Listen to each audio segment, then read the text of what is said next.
Hello and welcome back to my channel. This is Early Career Academic. In this video, we talk about managing your digital files for research. This is part of a research series on this channel. The first video being discovering your research themes, the second video being managing your research pipeline, and now we're going to talk about organizing your digital files to enable you to achieve your research dreams. I'll just start by saying that this was a long road for me. I was in academia for nearly a decade before I came up with a system that actually works for me, and that's for a number of reasons, but partly because you don't really know how your workflow works until you've gone through it a few times. So it might take you a few times to figure out what system works best for you. I hope this video offers a little guidance and inspiration, especially if you are struggling managing your digital files. Also because I think I came of age in sort of a pre-digital and post-digital moment. There's a lot of ways in which I had to discover what I was actually going to need down the road in terms of digital files. And certainly that was the case with paper files as well. So figuring that out did take a little while, but that's why we're here and making this video today. I also want to point out that I did create a companion blog post to this video. So if you're interested in some of the concepts I talk about here and you want a written version of this, please go to my blog. There is a link to it in the description of this video. You can find some other additional links and resources about organizing your life for research there. Okay, now we're going to get into it. Thinking about organizing your digital files.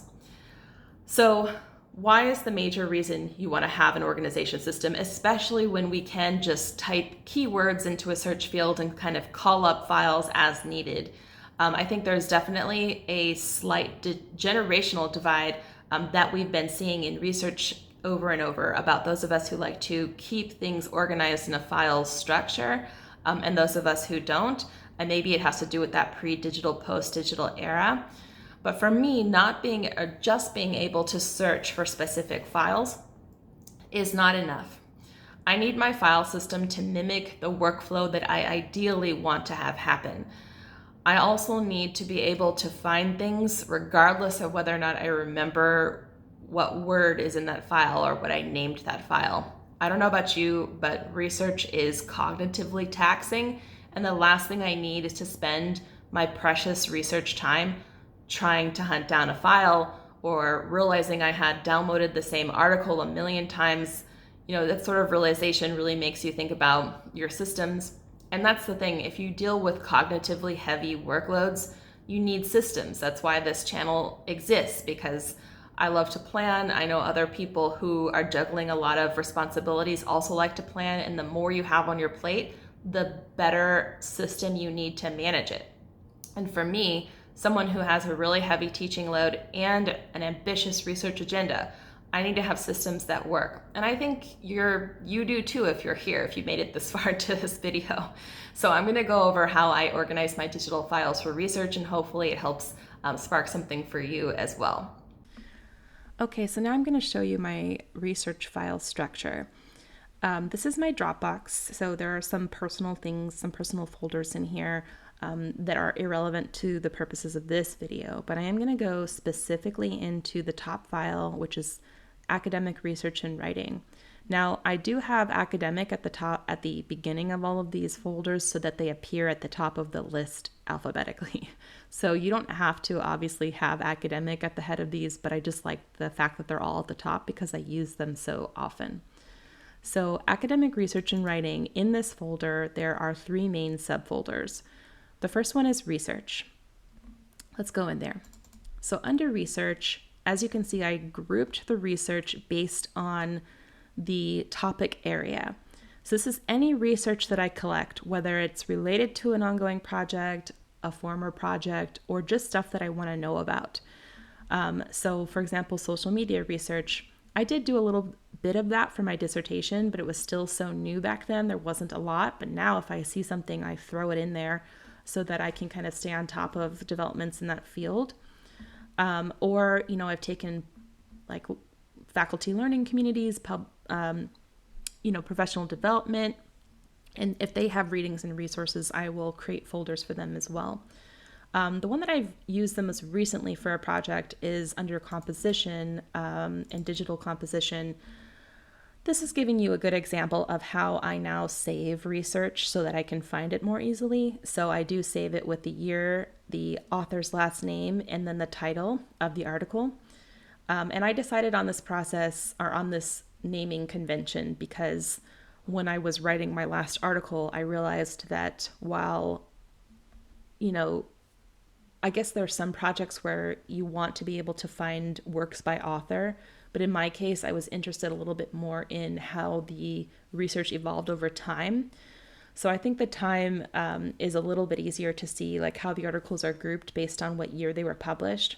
It's easy for me to search, like to word search a specific author in here to find what I'm looking for. But if I'm looking for research from a specific decade or a specific time period, I just like having the year at the front. But as you can see, like I still have a lot of stuff to clean up in these folders. Like they're not all saved that way.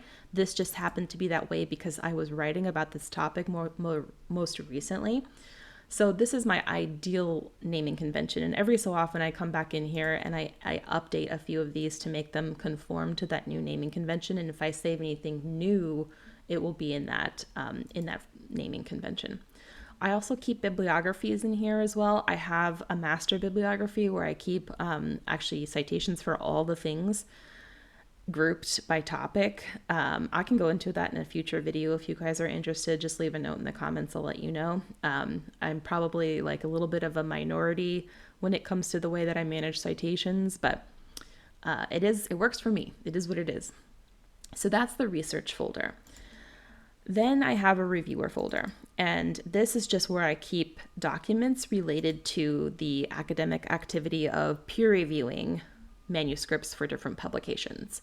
So I'm not going to show you those because they are private, but it is where I would put anything related to that activity in there. And as I do more of it, I imagine I will come up with some additional subfolders to keep track of it all. But for now, I've only done it twice. So I have that folder in there. But that's how I conceptualized these subfolders, is like, what academic research and writing activities do I do most often? I conduct research, I review, and I write. So that is why I decided on these three subfolders. So within writing, this is the most probably interesting one. I have some subfolders, and they're based on the type of writing that I'm doing. So the top one is blog, like anything related to my personal website blog goes in this folder here. And I've had different blogs over the years, so some of these files are a little outdated and I don't use it as often as I used to, but I have it there in case I want it for some reason. Conferences I use all the time. The way that I organize this file is I list the conference, and within the conference folder, I have folders for each year that I'm attending the conference or that I've applied to go to the conference. In those folders, there will be files associated with that conference. So I always save the CFP in here now because I can't tell you guys how many times I get accepted to a conference and I can't remember the CFP. So I put that in here. I put my abstract that I submitted to that CFP in here. I put drafts of the paper that I'm writing for that conference in here, and so on and so forth. Anything related to the conference goes in these folders. And you can see, like, I have some old ones that are kind of from one-off conferences that were not like, a series conference that happens every other year or every year. So those are in these folders down here. But that's where I keep all the research stuff, all the conference stuff.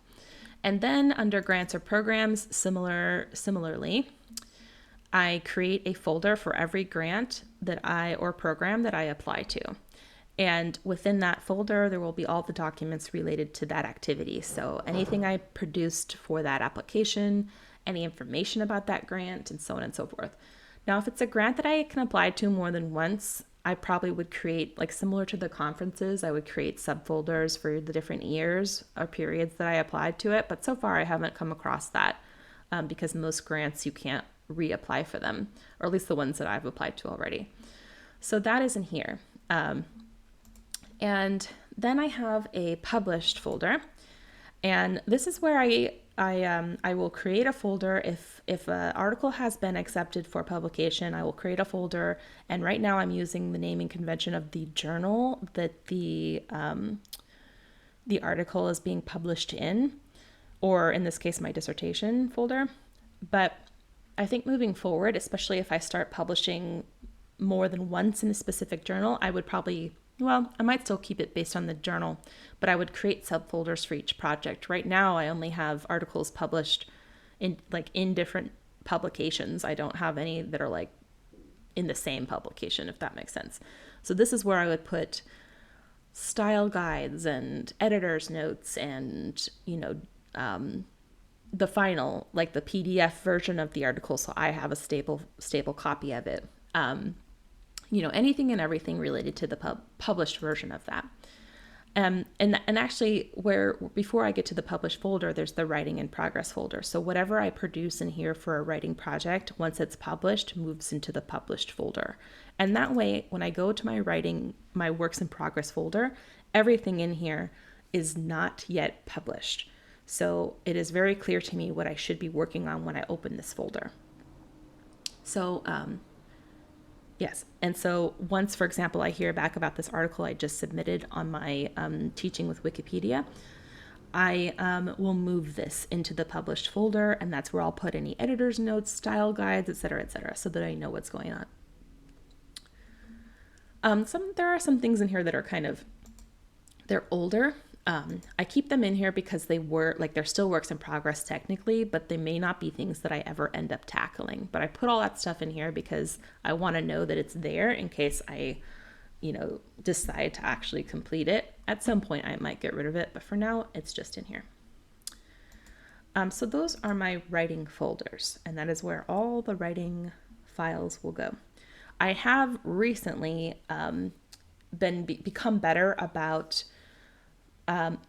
saving a new draft for every single draft. So save it, like every time I come back to it, I create a new draft. Or anytime I'm changing anything substantially about a draft, I create a new draft for it. And I've started to do that because I have had a few snafus where I deleted a bunch of stuff and I could not recover it. And I really regretted it because I had to kind of like go back over and do double work. So now I've created I create multiple files for a writing project, and then the naming convention changes based on the project, but essentially it's project _ draft 1, project _ draft 2, and so on and so forth. And that way I know that I can always find writing that I have deleted if I need to.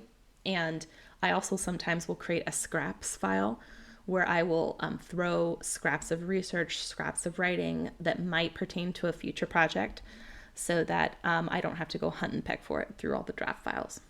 So anyway, that is my nesting system for academic research and writing projects.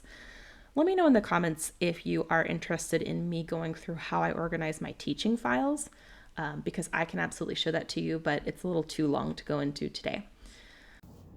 So I hope you found that little tutorial helpful. I'd love to know in the comments, do you have other approaches to organizing your files? Do you have other tips to share with the watchers of this video?